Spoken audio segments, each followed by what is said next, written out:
There is a kind of tiredness that only a train can hold.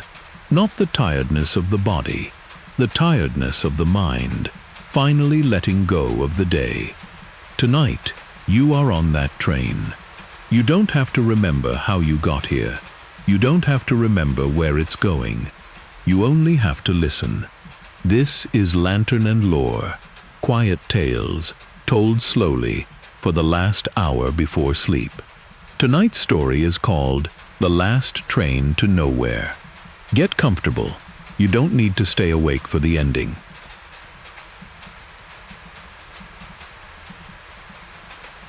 The station is almost empty. It is late enough that the announcements have stopped. Late enough that the vending machines hum louder than the people do, because there is almost no one left to compete with.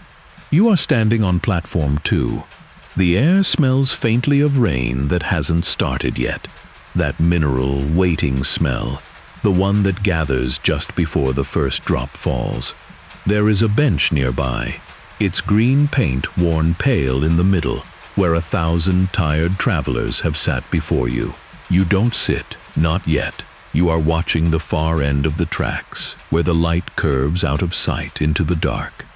Somewhere down that curve, a train is coming. You don't know its number.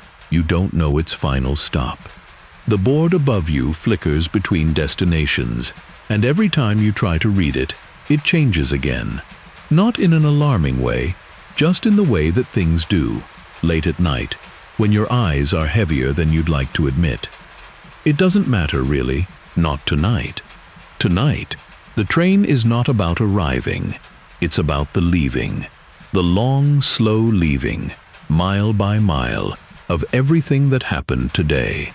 A soft chime sounds somewhere above you, not urgent, almost musical.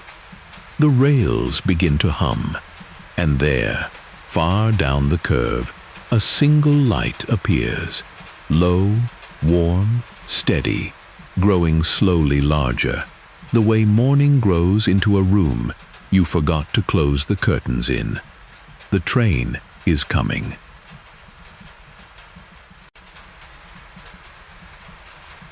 It slows more gently than you expect. No screech, no jolt, just a long, patient exhale of brakes, like something enormous settling down to rest. The doors open with a soft hiss. Inside, the carriage is nearly empty. Warm light, dark green seats, a little worn at the edges, the kind of worn that feels less like damage and more like memory. A woman near the far end is already asleep against the window, a paperback open and forgotten on her lap. An old man a few rows up nods along to something only he can hear, his hat tipped low over his eyes. No one looks up as you board. No one needs to. You find a seat by the window.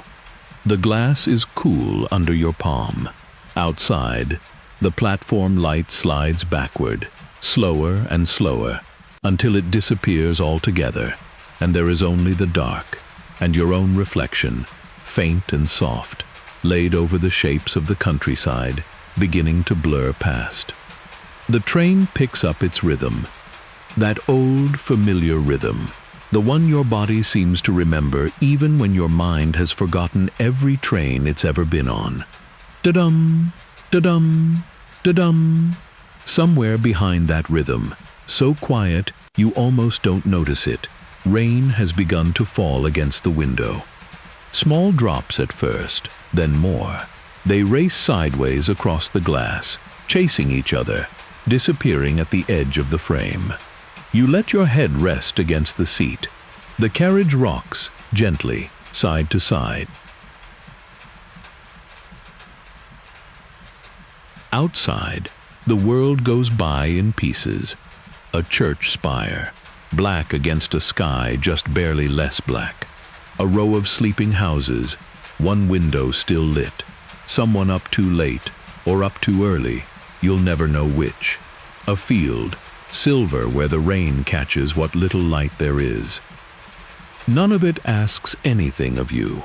That's the strange kindness of a night train. Everything passing by, and none of it needing you to do anything at all except watch, if you feel like watching, or close your eyes, if you don't. The old man a few rows up has stopped nodding. His hat has slipped further down. The woman with the paperback turns a page in her sleep, or perhaps you imagine that. It's hard to tell this late what is real and what is only the shape of real, softened by tiredness. You notice the small things, the way the luggage rack creaks, just slightly, with the sway of the carriage.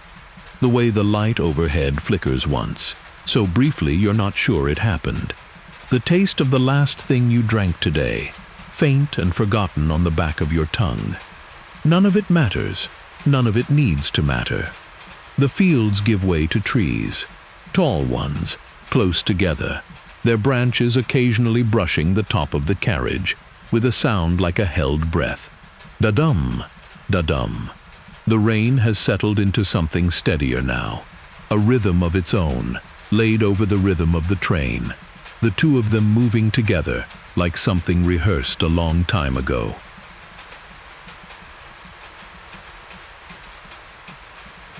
At some point, you couldn't say when, exactly, because time on this train has stopped behaving the way it usually does.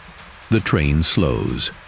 There is no announcement, no station name lit up on a sign, just the gentle deceleration, the rhythm easing, the trees outside thinning to reveal a small, unlit platform, empty, waiting. The doors don't open, no one gets on, no one gets off. The train simply pauses there, in the dark, in the rain, as if it too needed a moment to rest. You watch the empty platform through the water-streaked glass. There's a bench there too, same pale green, same worn patch in the middle. It's odd, you think, how every station seems to have one. How every place you've ever waited has had somewhere worn soft by other people's waiting. You wonder, briefly, who sits there, in daylight, in a version of this place that isn't half asleep and rain-soft. You don't wonder for long. The train exhales again and begins to move. The platform slides backward into the dark and is gone.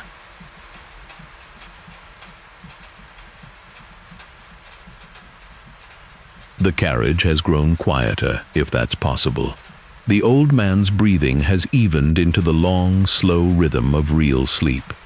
The woman's book has slipped from her lap entirely, resting now against the seat beside her, its pages softly moving with the sway of the train.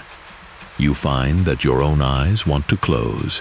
Not from boredom, nothing about tonight has been boring, but from something gentler, the particular heaviness that comes when a body finally believes it's safe to rest.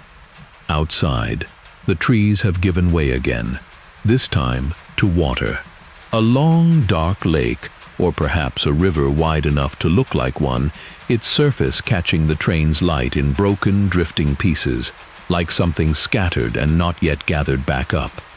You watch it for a while, or you think you do.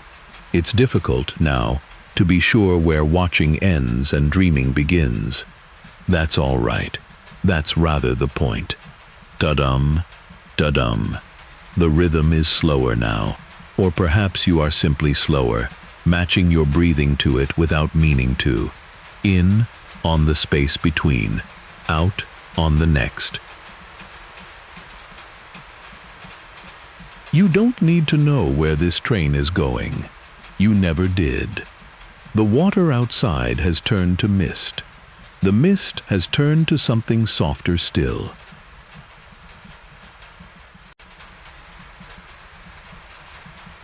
The rain keeps its rhythm. The train keeps its rhythm. Somewhere far ahead, there is a station. It doesn't matter when you arrive. You are already exactly where you need to be.